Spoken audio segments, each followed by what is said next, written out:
Assalamualaikum warahmatullahi wabarakatuh. Selamat pagi, selamat siang, selamat malam teman-teman semua. Semoga dalam keadaan sehat selalu.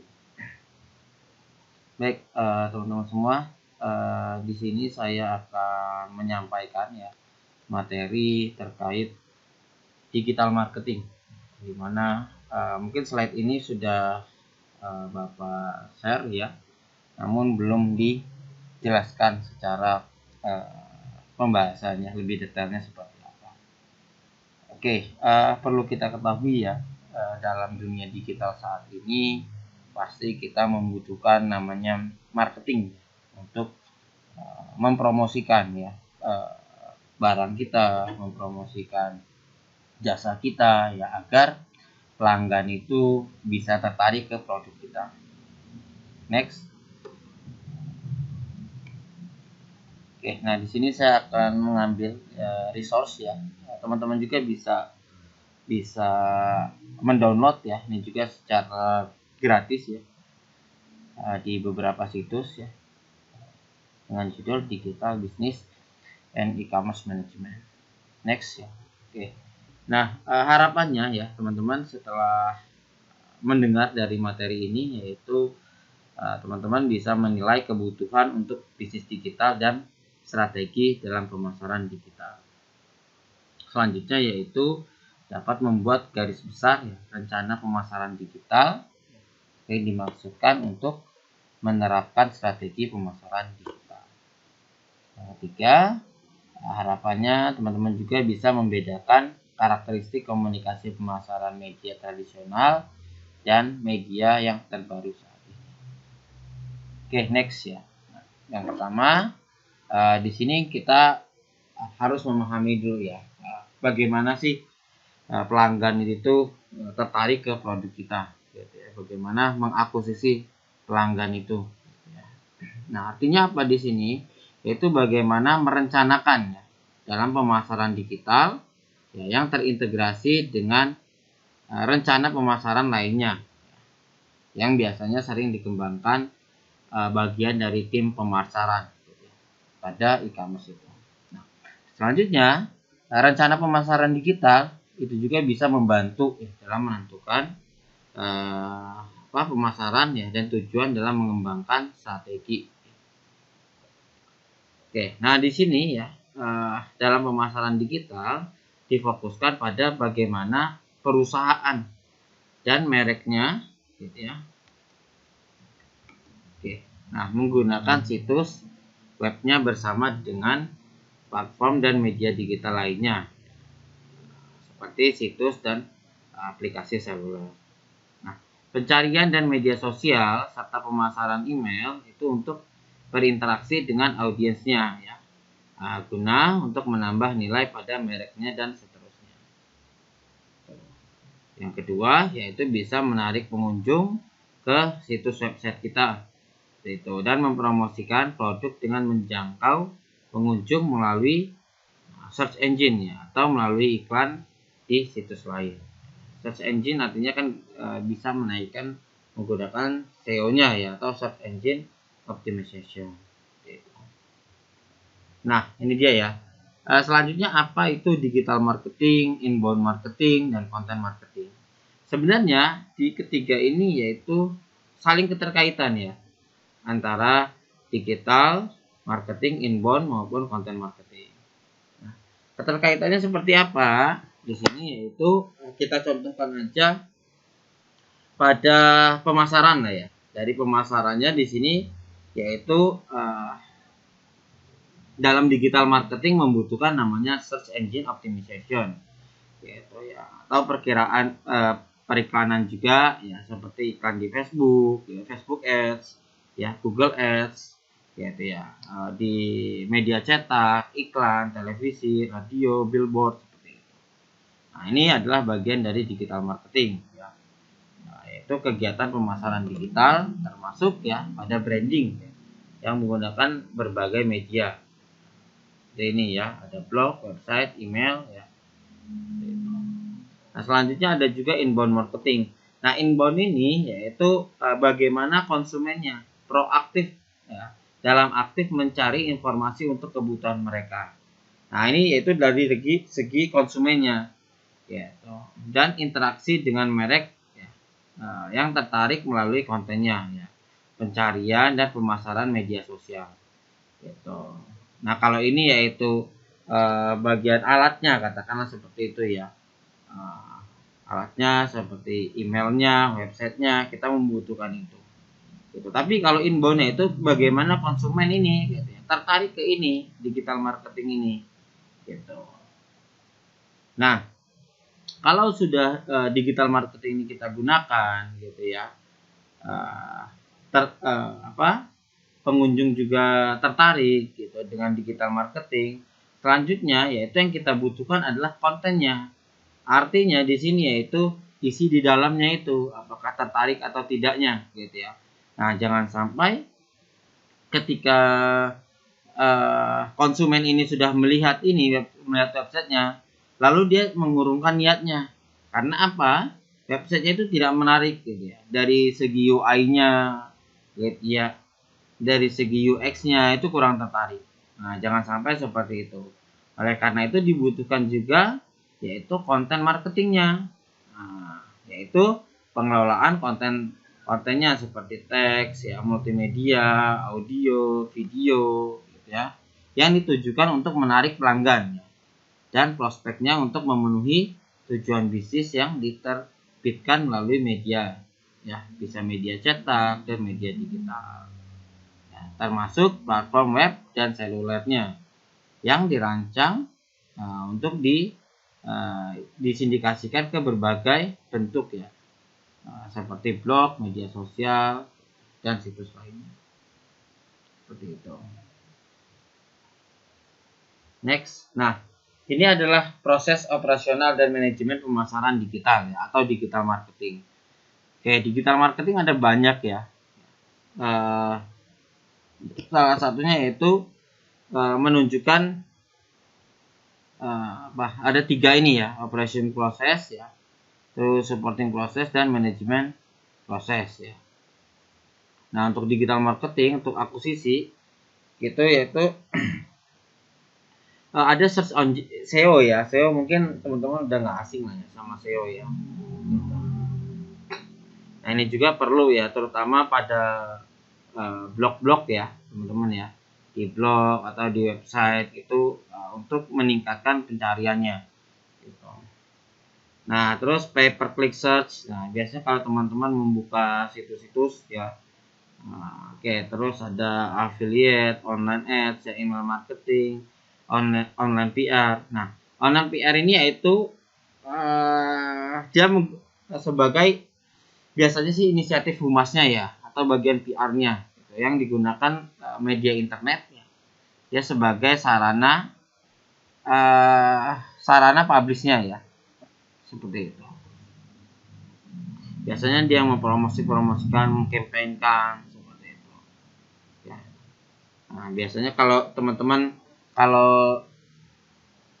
membeli koran gitu ya, terus ada iklannya gitu yang hanya berapa baris gitu ya, atau teman-teman ketika kehilangan dompet katakanlah ya, atau kehilangan SNK atau BPKB gitu ya, terus kalian membuat iklan di koran seperti itu ya, satu baris. Nah, itu yaitu menggunakan teknik ini, online PR ini gitu ya, atau promosi menggunakan offline campaign dan banyak lagi di sini gitu.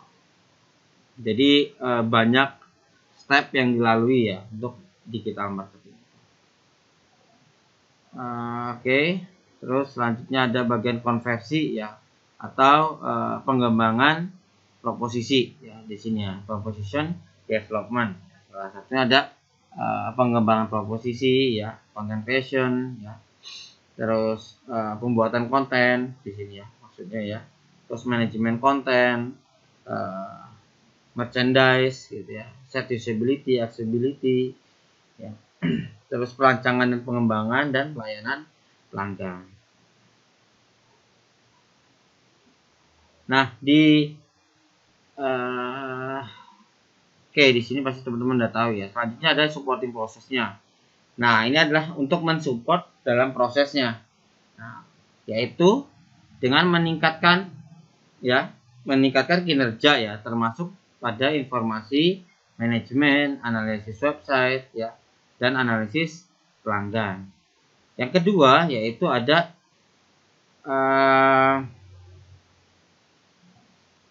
pedoman desain ya dan prosedurnya gitu. Seperti sosial media marketing. Terus ada infrastruktur teknisnya ya, termasuk pada manajemen tingkat layanannya di sini. Oke, next yaitu ada juga strategi and planning ya. Ini bagian IT projectnya ya. Ini sebagai analisisnya lah di sini ya. Selanjutnya ada juga bagian managing relationship-nya. Yaitu jadi dibutuhkan interaksi ya dengan manajemen seniornya, gitu. Terus mengelola hubungannya bagaimana, terus interaksi dengan pemasaran, ya, interaksi dengan corporate-nya, interaksi dengan IT-nya, pengembangan staf, pendidikan, dan bagian retention-nya. Gitu. Selanjutnya mengelola hubungan eksternal ya, terus menseleksi ya dengan vendornya seperti apa, mengelola perbaikan dan perubahan. Nah, jadi ada banyak ya, jadi proses-proses operasional dan manajemen dalam pemasaran digital. Nah, next yaitu ada digital marketing ya, perencanaan digital marketing ya dalam konteks ya dan beberapa plannya di sini. Nah, yang dibutuhkan yaitu biasanya ini dalam hal B2B ya. Ada corporate ya, business strategi ya, marketing strategi, plan for different ya, marketing communication plan, dan beberapa lainnya ya.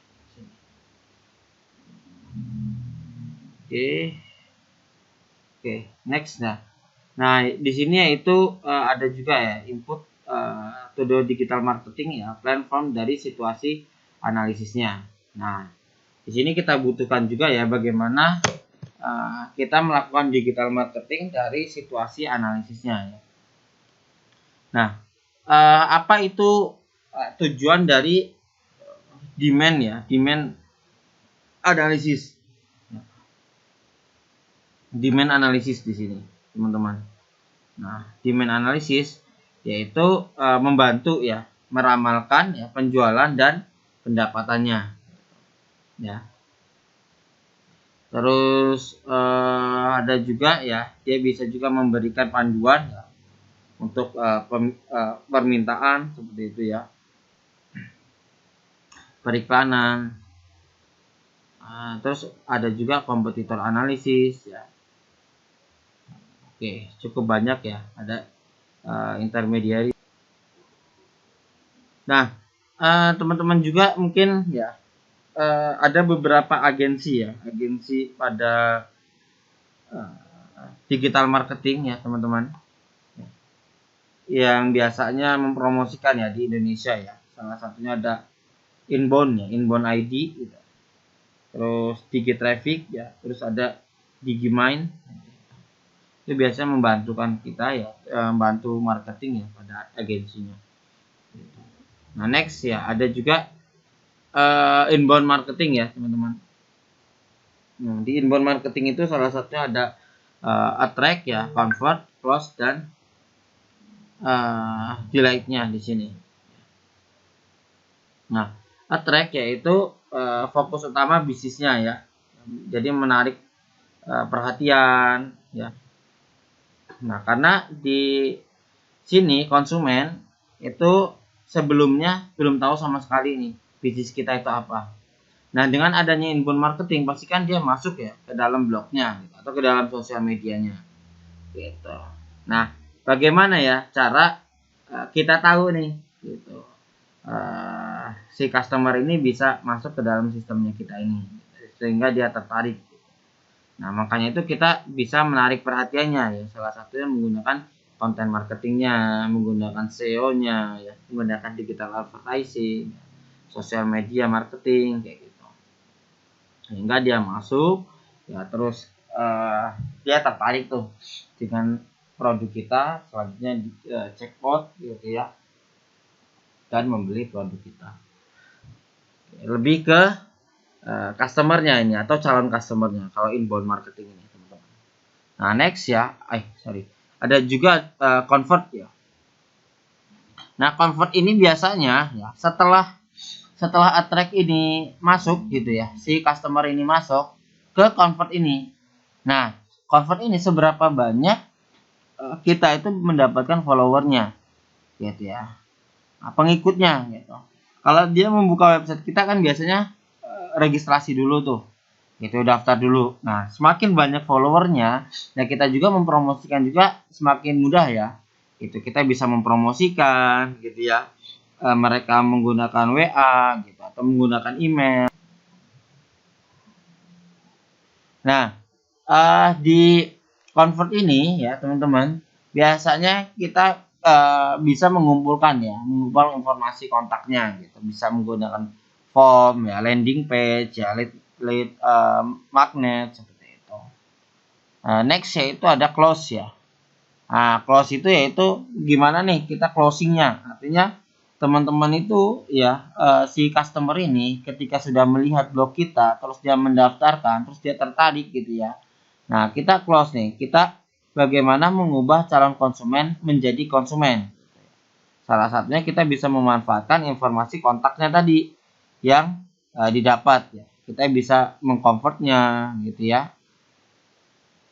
Nah, contohnya mungkin teman-teman tahu kayak bisnis travel gitu ya.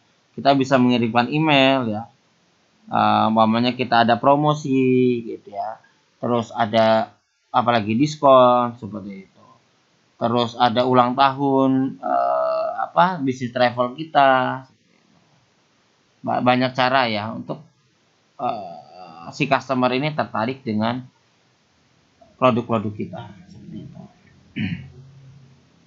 Next, delight ya. Delight itu yaitu apabila si calon customer atau customer ini sudah membeli atau sudah mendaftar atau sudah registrasi atau sudah sudah tertarik lah ya ke produk kita. Nah, kita melakukan hubungan dengan konsumennya.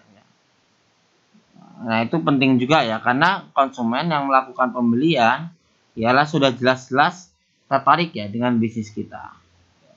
Makanya kita bisa memanfaatkan email marketing kita ya untuk membangun hubungan dengan customer ini. Nah, kita juga bisa membuat survei ya untuk memastikan kepuasan konsumen. Itu next ya, ada konten marketing metric. Oke, nah ini saya ngambil dari Smart Insight 2012 ya, masih relate juga ya sampai sekarang ya teman-teman. Ya, oke.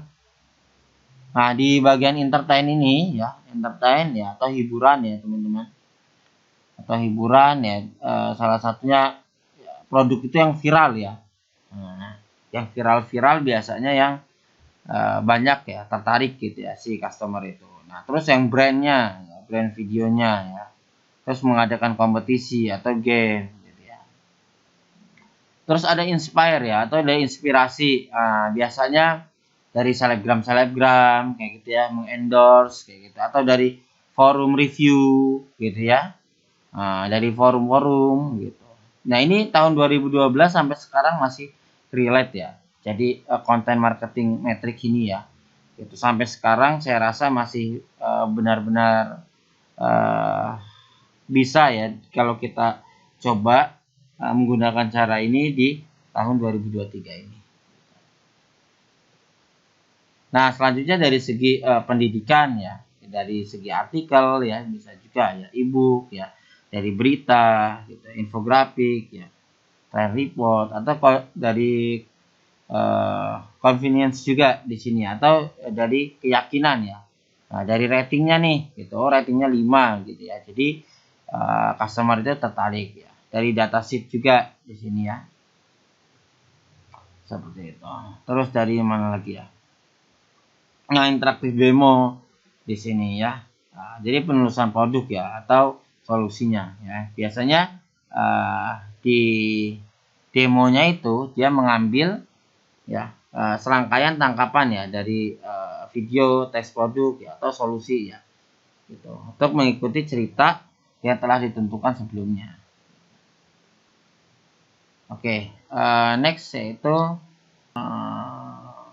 oke, nah ini feedback ya, feedback dari customer ya, gitu. Jadi kita bisa melihat ya bagaimana feedbacknya. Ini juga bisa menjadi bahan evaluasi. Nah, ini dia kompetitor analisis ya, gitu. Biasanya analisis pesaing atau pemantauan ya pengguna e-commerce ya, untuk memperoleh dan mempertahankan pelanggan itu sangat penting ya di pasar digital saat ini. Karena sifat media internet yang dinamis ya, persaingan juga ya semakin ketat ya. Apalagi kalau kita jual produk itu sekarang itu saingannya itu sama artis ya, atau sama selebgram gitu ya, sama yang memang seseorang yang sudah terkenal gitu ya. Nah, itu yang menjadi tantangan juga. Nah, pada analisis pesaing ya, atau untuk bisnis digital lah ya tentunya, ya kita harus meninjau juga ya layanan dari bisnis digital yang ditawarkan ya oleh pesaing lama itu ya, dan pesaing baru juga ya. Dan kita juga perlu mengadopsi ya, atau kita bisa melakukan benchmarking ya, artinya bisa melakukan perbandingan di situ. Nah, yang kedua yaitu memungkinkan layanan baru ya diluncurkan dan promosi berubah jauh lebih cepat ya, daripada melalui komunikasi cetak. Yang ketiga yaitu implikasi dari dinamisme ini. Nah, melakukan benchmarking tadi ya, benchmarking pesaing ya. Dan tapi kita juga bisa melakukan, tidak hanya dilakukan sekali ya dalam mengembangkan strategi, tapi perlu dilakukan secara berkesinambungan ya. Kita juga perlu riset juga ya, gitu. Nah, ini adalah benchmark ya, comparison of corporate website ya. Nah, ini saya ngambil dari bowensearch.com ya, Bowen Crash & Co ya. Nah, ini adalah saingan handphone ya, gitu ya, Siemens, Royal ya, Nokia gitu ya, Astra dan lain-lain ya. Jadi ada banyak itu. Nah, ini dari negaranya ini URL-nya. Nah, ini saingan. Jadi apa sih yang menjadi pembedanya itu sangat penting ya, teman-teman. Next, nah ini juga ada diskusi ya. Teman-teman silahkan berdiskusi, nanti kita presentasikan. Terima kasih materi dari saya, semoga bermanfaat ya. Saya akhiri, wabillahi taufiq wal hidayah. Wassalamualaikum warahmatullahi wabarakatuh.